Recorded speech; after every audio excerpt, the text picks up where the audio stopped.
with Joseph Silk, who's a communications officer at Bright Blue, presumably conservative leading. I doubt he's a communist. We've also got Dr. Ashok Kumar, who's a political economist at Birkbeck University.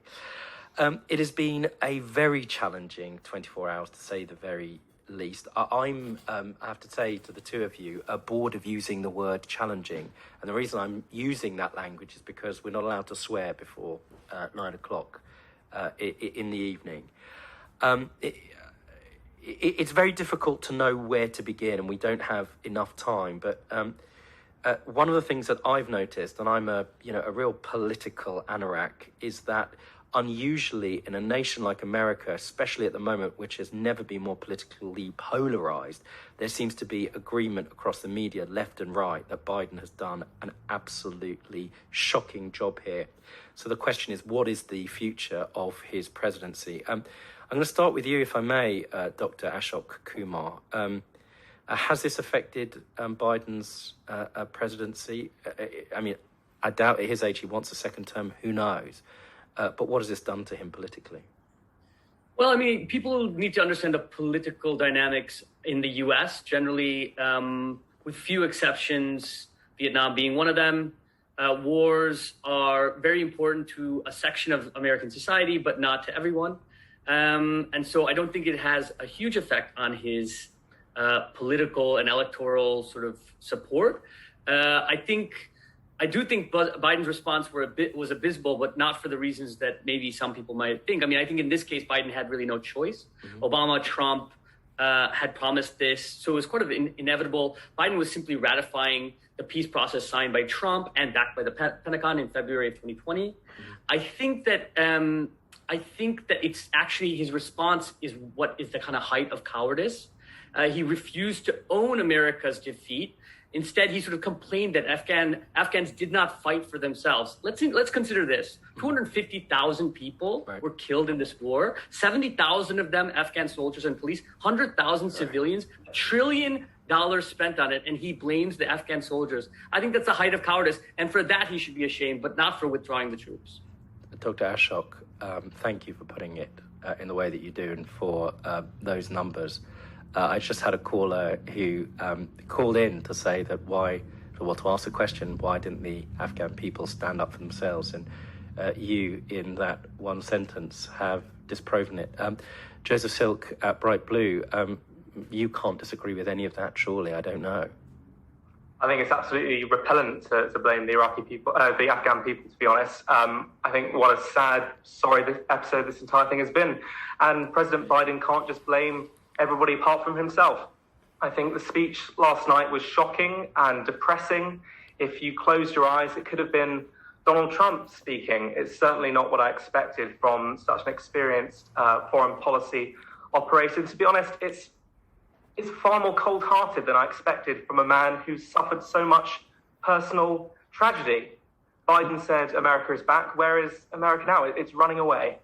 Dr. Ashok Kumar, I hear what you say, that it won't interfere with the kind of political landscape in America and people's attitudes towards Biden, given how polarized it is. But, there's something about projecting force into the world. There are midterms coming up. There's a lot of, there were certainly places like Ohio, which went blue, which was Trump when he won the election. Certainly some of the flyover states, some of the southern states, for example, I think in Carolina, for example, that went Democratic for the first time. These are voters that feel proud of America, that projecting American values across the world. They may not want to fight wars, but certainly they look proudly on the nation. They are patriotic despite how that may or may not have been denigrated in the last few years. And this may surely affect Democratic chances in the midterms and consequently on Biden's presidency and certainly his popularity, no?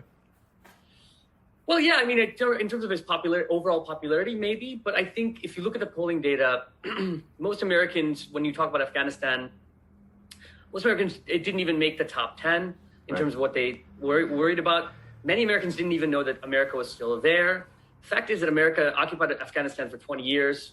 and it collapsed in less than a week. And they didn't build anything that might redeem their mission, and it's pretty well established. The U.S. governed by financing a sort of corrupt kleptomaniac kind of puppet government. And so it's not like they could really defend that position. From the left and the right, including Trump supporters and the left, were in support of withdrawing troops. Americans don't like endless occupations. Overwhelmingly, we know that. So I think that, yes, there is a lot of patriotism in certain parts of America. There's no denying that. But I honestly don't think this withdrawal, as cowardly as his statements were, I think the withdrawal itself in a few weeks will be, if asked, people will be in support of it.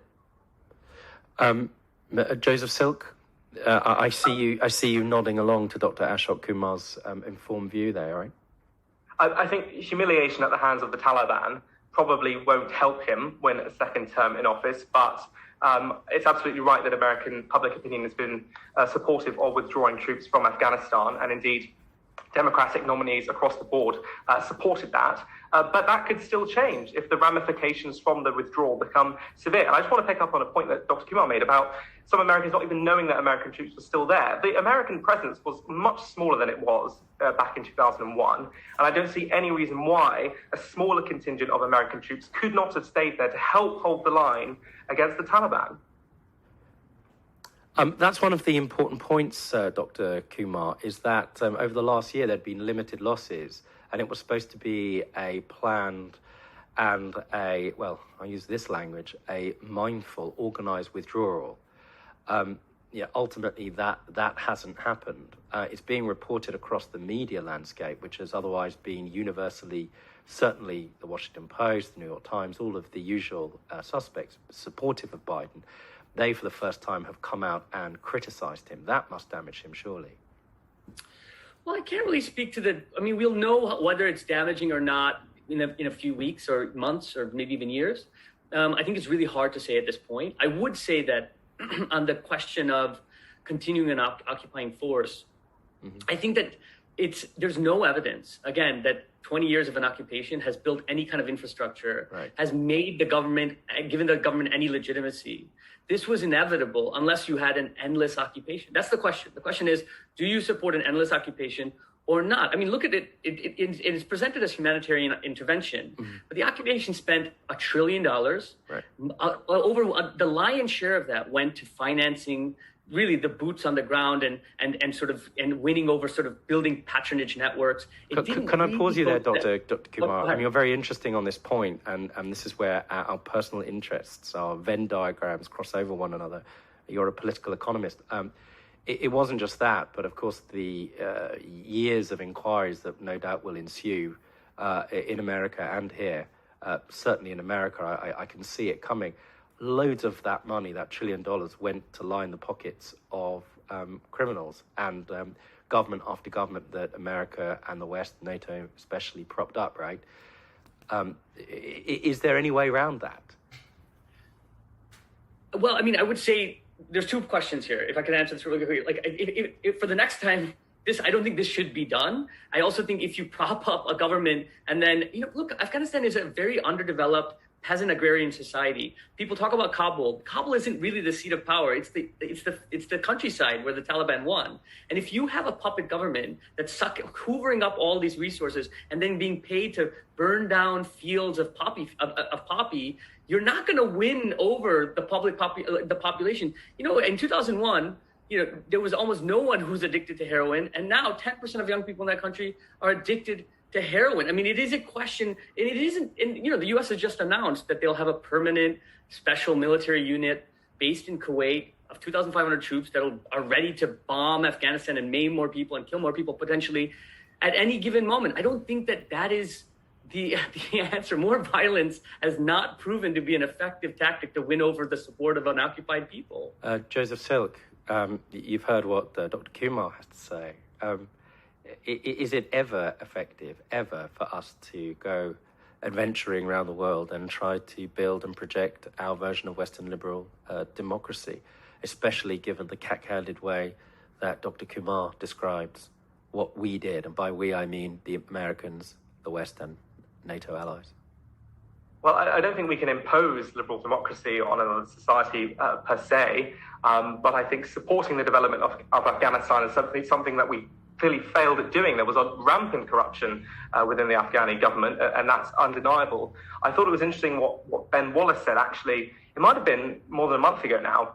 He spoke about the 20 years that we spent in Afghanistan and said, well, we think of that as a long time, but really when it comes to nation building, developing those institutions that you need to provide a stable society and even a democracy, it might even take longer than that. So we have to learn the lessons of Afghanistan, and maybe 20 years isn't enough, and that's quite a daunting prospect.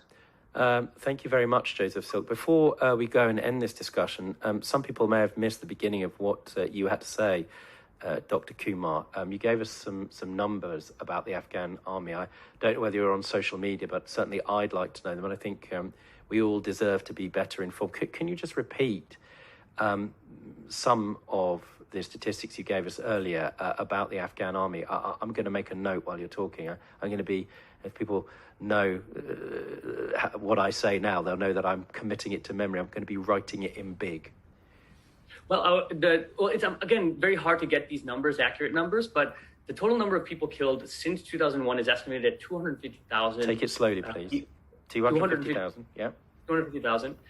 The estimated number of Afghan soldiers and troops, military, that were killed is around 69,000.